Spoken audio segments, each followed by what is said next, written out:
Hello, everyone. Welcome to the EarthtonesGirl Channel. My name is Denise, and this is episode 83. Oh my gosh, it has been a minute, actually more like 36 days, since I have been here. I could talk for a long time about why I have not been here, but that would be boring for you and me. But I'm back and I'm here now, and I cannot believe that so much time has gone by. But I am here and I have so much to share with you, and I'm so happy to be back. So, how have you all been?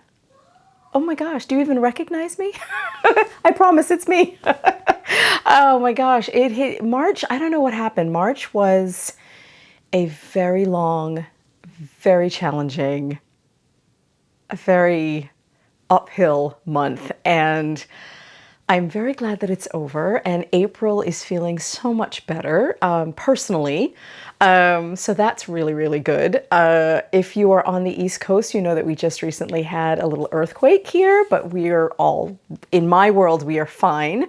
Thank goodness. What else has been going on here? My kids are still on spring break. Still on spring break. For some reason, I can handle summer vacation, but there's something about these breaks, these mini vacations throughout the school year that are not long enough for you to really fall into a relaxed rhythm, but I don't know what it is. I find them very frustrating, and I find them, they just throw me off mentally. But anyway, we are coming to the end of spring break now, and I feel like I will get back into my routine.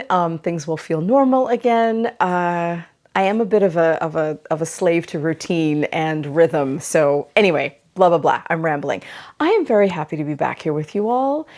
Thank you so much to all of you for joining me today. Where should I begin? Oh my gosh, there's so much. It's like I said, it's been a while since I've been here, but let's just get right to it. Let's get to the good stuff. Let's talk about the I Love Books and Sock Knitting Cal. Let's talk Cal news. We are now a month and 6 days into, today's April 6th, I think, right back there. It is Saturday, April 6th, and the Cal is a month and 6 days in. And wow, I am just, as I said in the last episode, so blown away by the response. It's just been amazing. We have a month, little less than a month to go. It ends on May 1st, but I have a feeling that the hashtag is going to continue. It will be sort of a unofficial, ongoing thing. I know that I will continue adding to it as I'm knitting and continuing to listen to my books. I know I will keep sharing within that hashtag. So for those of you that are on Instagram, please feel free to continue even when the Cal is over. And let's talk about Ravelry for just a minute, and then I'll go back to Instagram and I'll talk about all of it. So Ravelry, Ravelry, I feel like is a thorn in my paw, kind of. And it's just, I reopened the Ravelry group. I cleaned it up. It was a bit of a mess. It was just sitting there dormant, and I cleaned it up so that non-social media users, non-Instagram users would have a place to go, to chat, to share, to commune with each other over the Cal, to talk about their sock knitting, to talk about their books that they're listening to or reading. And I was really excited to get that opened up again. And the buzz and hum and sharing over there has just been amazing. All of that said, the main reason, as this Cal has progressed, I was reminded right out of the gate why I stopped using the Ravelry group. Keeping track, and I don't know if some of you have noticed it, so if you have, please share with me in the comments.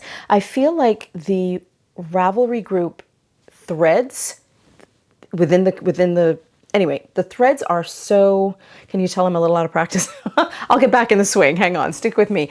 The threads, reading a conversation in the threads in the Ravelry group is so confusing to me and so hard to keep track of that I honestly just feel like I give up. And I know that's not fair to people there that want me to participate. And I think I did for a little while in the very beginning, and it just became too much.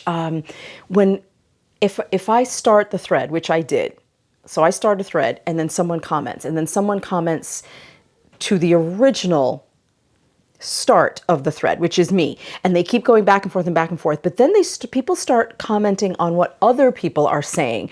So it runs continuously, but when you click on the number of replies, you can then read the replies, but then trying to comment on the replies, but continuing to read through the thread itself, all of the responses within the thread, which can be page after page after page, becomes you're reading things 2 and 3 times. And I just, maybe it's my brain, maybe I've got some limitations, which I have been told that I do have. I can't, I find it very difficult to follow what's going on and then to comment. And it becomes, I almost feel, I shouldn't say you, I feel like I'm jumping into existing conversations, which feels awkward. I know they're just typed messages, but it just feels weird to me to jump into a conversation that's already in ugh. Anyway, I hope that those of you that are on Ravelry are enjoying it. I hope that you don't feel like I am neglecting the group. If anyone has any direct questions for me or anything that they would like to share, that they really want me to see, please feel free to send me a direct message within Ravelry, because I am checking there, as well as sending me an email. I will go through in the next couple of days and just sort of skim through to see people's socks, what people are reading or listening to, etc. But I'm not going to necessarily read the conversations in detail. It's just, I just find it a little overwhelming. I really do. I'm being 100% honest. That said, the conversation and the exchange and the back and forth on Instagram is just a lot easier for me to manage. And I think for users on Instagram, we can see each other, we can follow a hashtag, we can follow each other's progress. It's just, it feels a lot cleaner and easier to manage. So there, I've said it. And I've really wanted to make sure that I address that right away in this episode, because again, I think it's just, I'm feeling guilty. And again, I don't want people to feel like I'm neglecting the Ravelry group. I was accused of that way back when I first started the Ravelry group, and people really came at me. They were really kind of gunning for me and getting mad, almost like, well, you owe us to be there, and we deserve to get your attention. It was just really weird, the dynamic there. Again, one more reason why I shut it down. So I really do hope that the sense of community that I saw happening in the very beginning is still happening there. And if it's not, or if anybody has any issues or concerns or anything, please send me a message and let me know, and I will definitely jump in and check it out. So, have you been enjoying the Cal?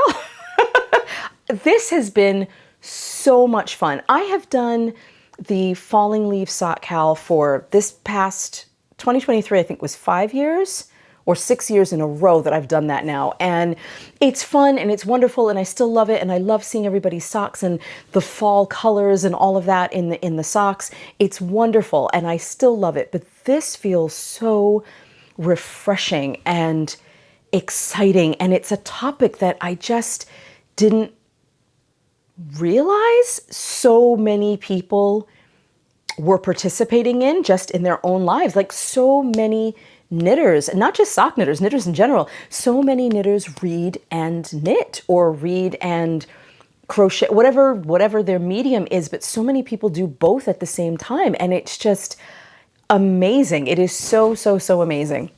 So thank you to everybody that is participating. There are over 500 posts in the hashtag, which is like mind-blowing to me. And it's only been a month. It's just, I'm having so much fun. Now, that said, I also want to address that for just a moment. Instagram, Meta, whoever owns who, keeps changing the way the platform, the way social media works. So there used to be a way in hashtags to sort them by either the top post within the thread, meaning the one that got the most likes or the most comments, etc., or you could filter it out and look at the newest additions to the hashtag first. So you had the option to filter it the way that you wanted to see it.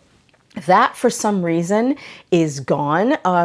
And even within the last couple of weeks, people have had trouble commenting on some people's posts. I don't know whether there's changes going on with Instagram or what is happening, but it can feel a little frustrating. But anyway, please keep commenting. If I have missed, if you are on Instagram and I have not commented on your post, there's so many, and I really am trying to go through them. For some reason, again, because the hashtag works differently now, I can't sort it the way that I want to. So it's challenging to see all of them.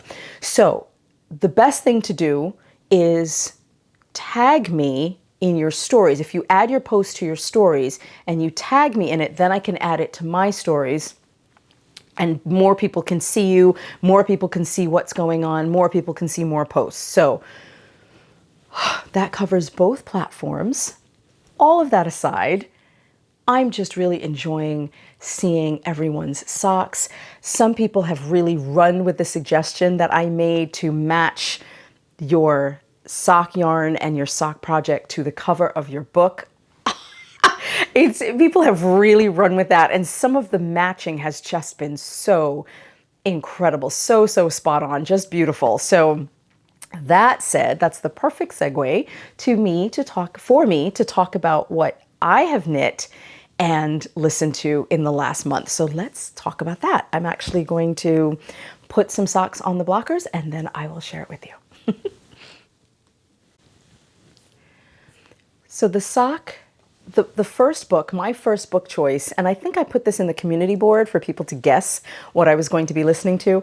My first book was The Women by Kristen Hanna, and I knit these socks. Look at these. I knit these socks to go along with my book, and I tried to match as best I can. I'm going to put a picture of the book cover here for you in case you forgot what the cover looks like so you could see the matching.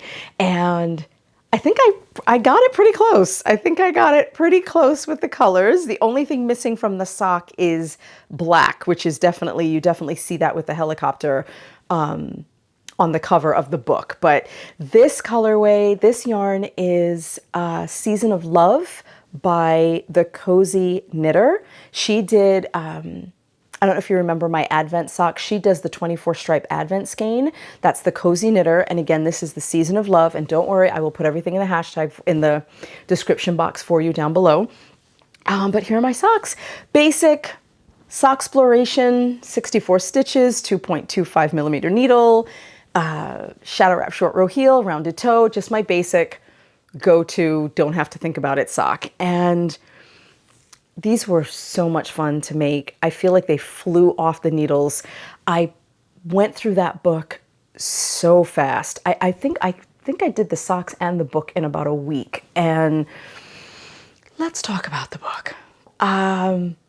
This may be unpopular opinion, but agree to disagree or feel free to disagree. I thought that the book was incredibly well written. Kristen Hanna, the author, did such justice and wrote such a beautiful tribute to the women of Vietnam, to the nurses and all of the female participants in that war. And it was so moving, so gut-wrenching, so hard to, I listened to it, so hard to listen to. And the narrator in that book, wow, just absolutely nailed it. I mean, she was the voice of that character so much. And just It was a great book, really, really great book. I am glad that I listened to it. Did I enjoy it? No. I don't think it's the kind of book that you can, for me anyway, it's not the kind of book I can say I enjoyed it. It was such difficult subject matter and such hard and graphic subject matter, and there was so much emotionally gut-wrenching moments. I felt like it was one after the other, and my heart just ached for that character. And but I couldn't always relate to her because I don't have any experience of that subject. And yes, you can relate to other topics, other people in other books. I hope I'm making sense. I feel like I can relate to other.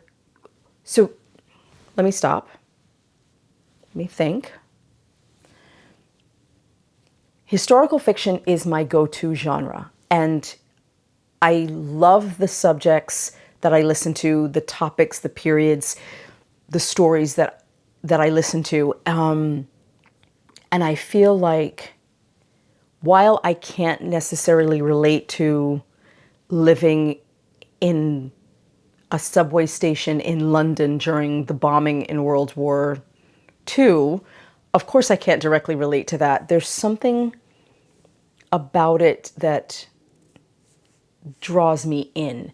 There was something about this book that made me almost want to run away. It was just hard, and the pain that the main character felt, I feel like on every page was just hard, and grueling, page after page after page. And even when she got back to the US, after her tour was over, the awfulness of her return, the lack of appreciation, the denial, it was just by her family, by society, by her government, by everyone. It was just awful. And I don't know. I was cheering for her, and I wanted her to overcome what she was feeling, but I feel like that situation for her, for that character, was just something she could not get past. It shaped her. It was going to be there with her as a constant companion for the rest of her life. As I'm sure historical events have touched and stayed with people on various levels. I don't know, I'm rambling, but I just didn't love it. I just didn't love it. There, I've said it. I'm glad that I read it. I'm glad that I was there to bear witness to this experience by this group of people, by these women. I'm so glad. But it was just hard. It was hard. It was hard. It was hard. But again, I think as a reader, the book did what books are supposed to do, and they're supposed to evoke emotion and move you and stir you. And I feel like that book did exactly that. And I did feel outraged, and I did feel anger for her on her behalf. It was it was a book. And many people have loved it. They thought it was fantastic, in their top 5. And I just found it really hard. It was really hard. And I kind of wanted to go on to something lighter. That was just me. That was just me. So that's my experience with the women.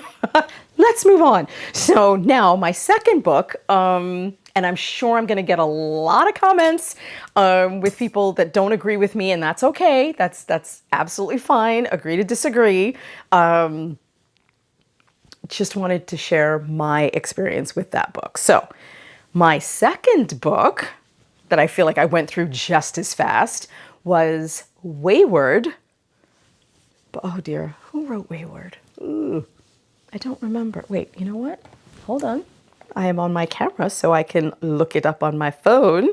Bear with me a second. Let's see. Hold on. Let me just check. Wayward by Amelia Hart. Yes, Wayward, Weyward by, can you see the phone light in my face? By Amelia Hart.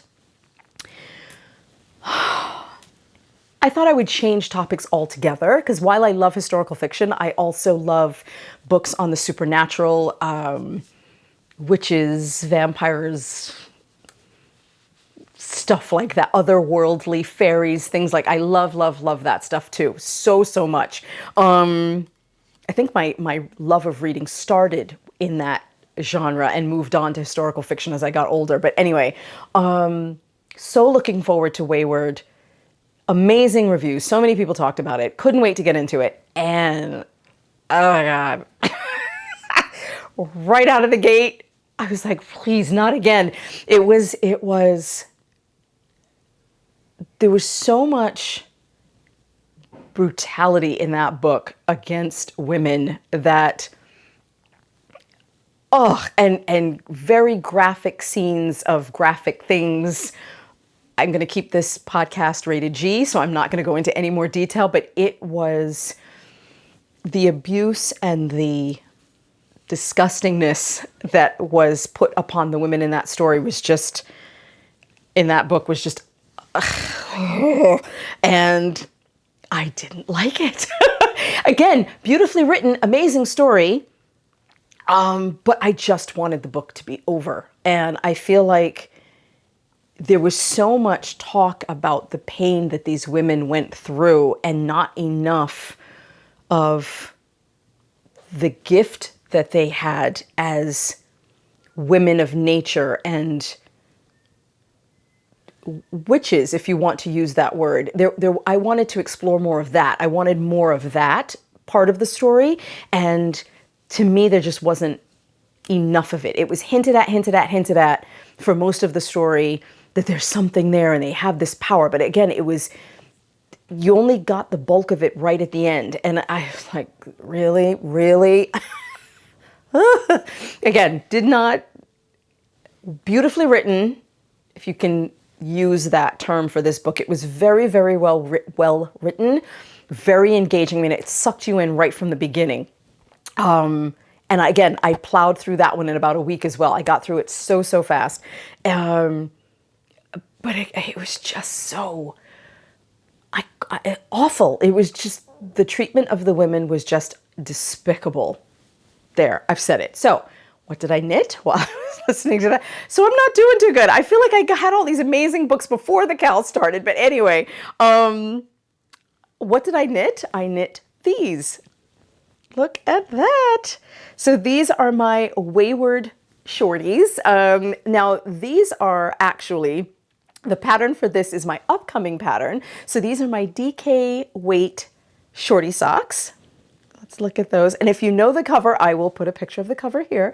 If you know the cover of this, if you're familiar with the cover of this book, these socks match so perfectly. There's that hint of green and gray, and the light right now is not doing it justice, but there's yellow, there's hints of gold. There's so many colors in these socks that, oh my goodness, it's such a match with the cover of the book. Yeah, so talk about the pattern for a moment. My Fearless, it has a name, my Fearless DK weight socks.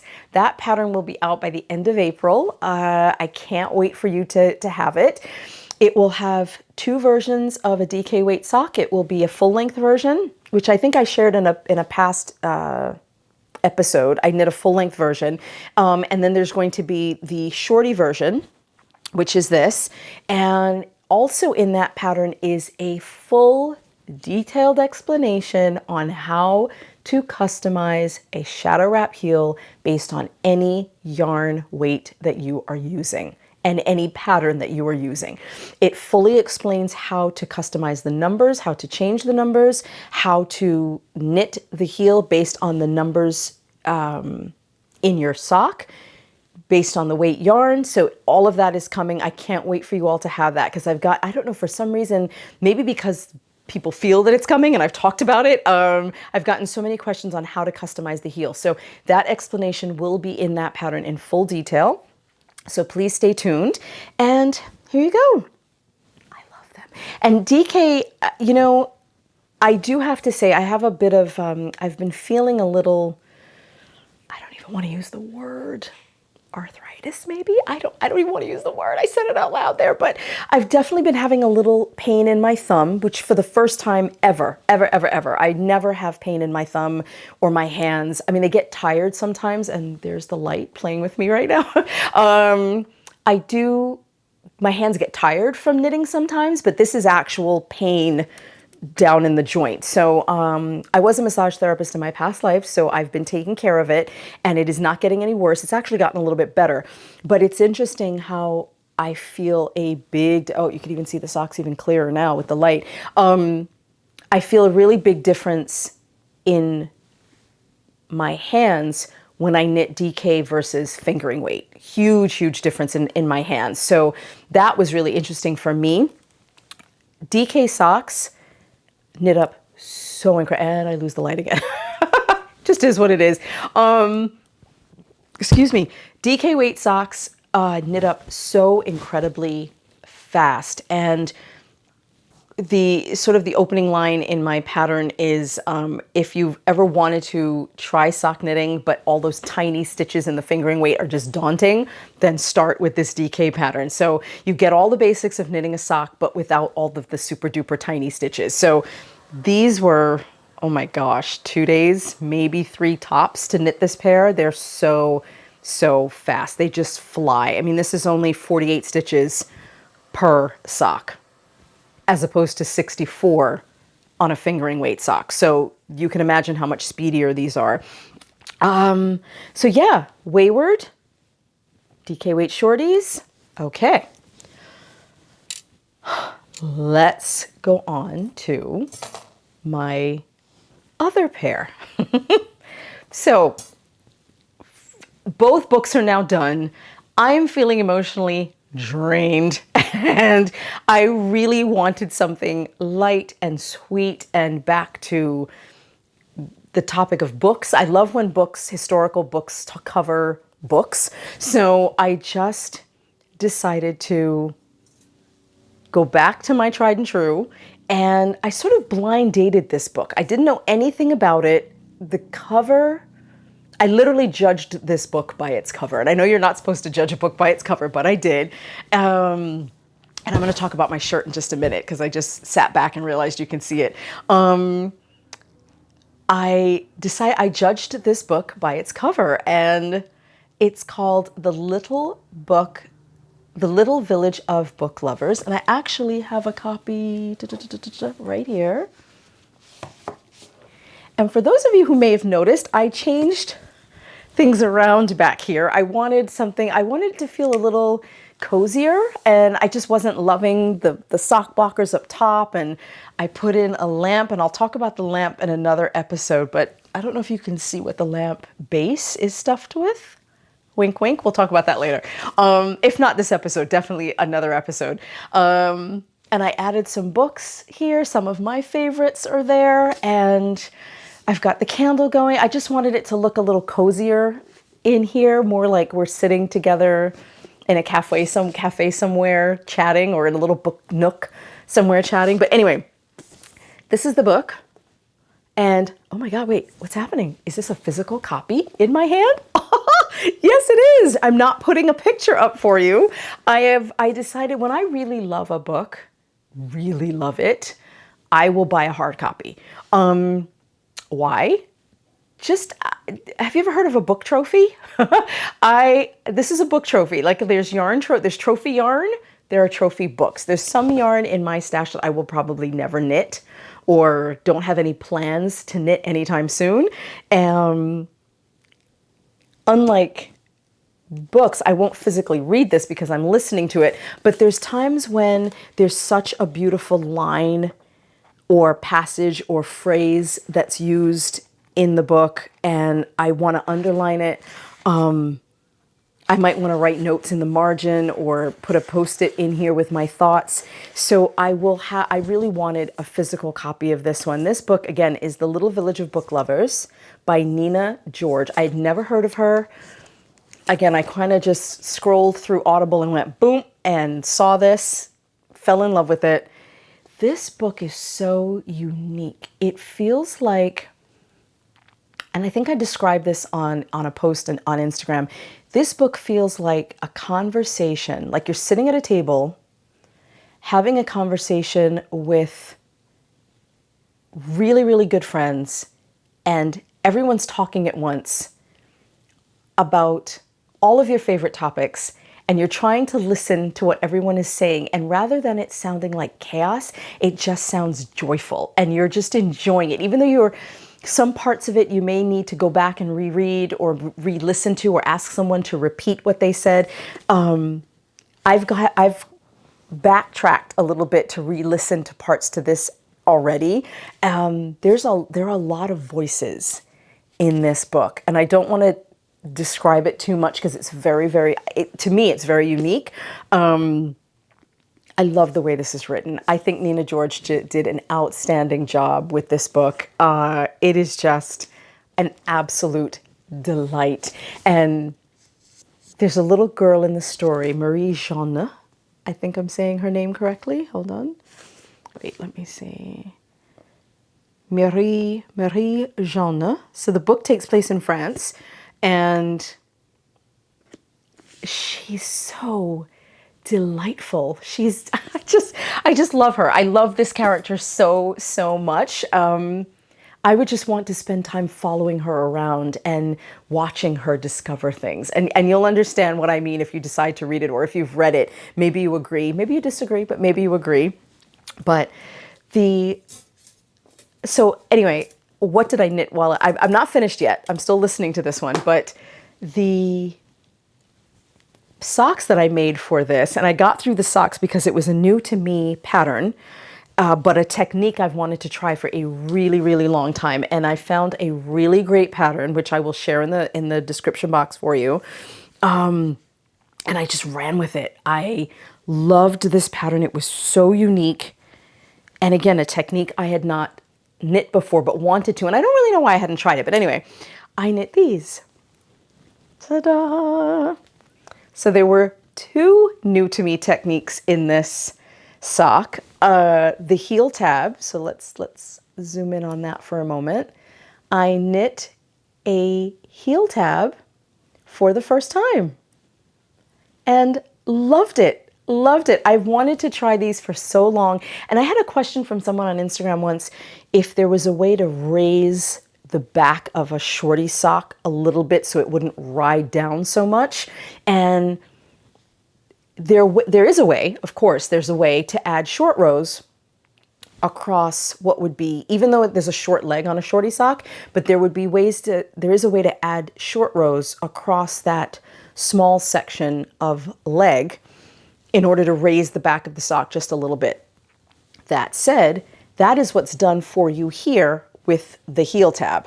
So you have that little extra lift, and the fit is just amazing. It's so amazing. I have a video that I put up on Instagram on Reels. So the video is vertical, but I'm going to put that in here for you to see how the socks fit me. And I just love them so much. They hug right around the ankle. Even though there's no ribbing, they hug perfectly around the ankle.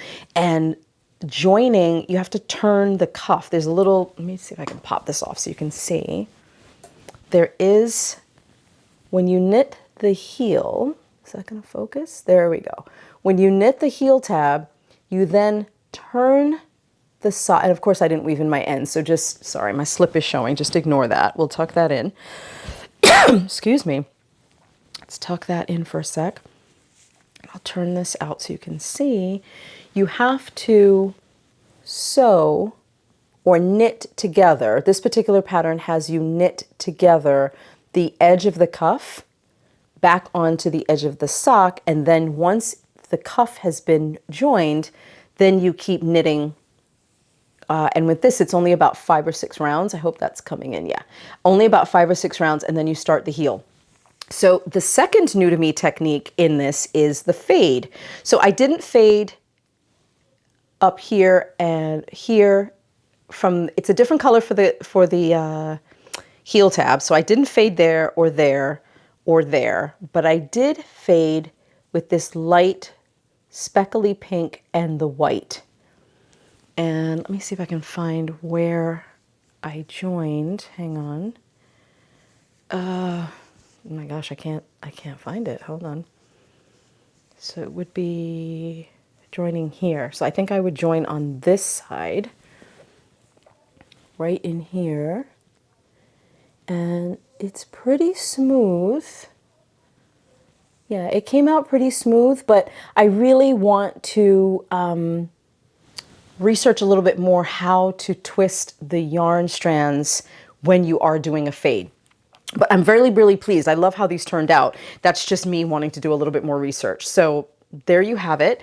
And the pattern is the Heel Tab Shorty Sock by, hold on, by Forest and Fiber Company. I will link to them down below. I am rapidly losing the light, so I'm going to finish this up pretty quick. So yeah, this pattern, it's a free pattern. Yay. It is a free pattern. Again, I will link to it in the description box. My main modification, the designer does German short rows for the heel tab and for the heel. I did shadow wrap short rows. The same way that you follow the shadow wrap short row heel instructions, I did exactly the same thing for this turning the tabs. If you can see here, it just looks like a heel, like a very shallow, is it gonna focus? Yeah, there it goes.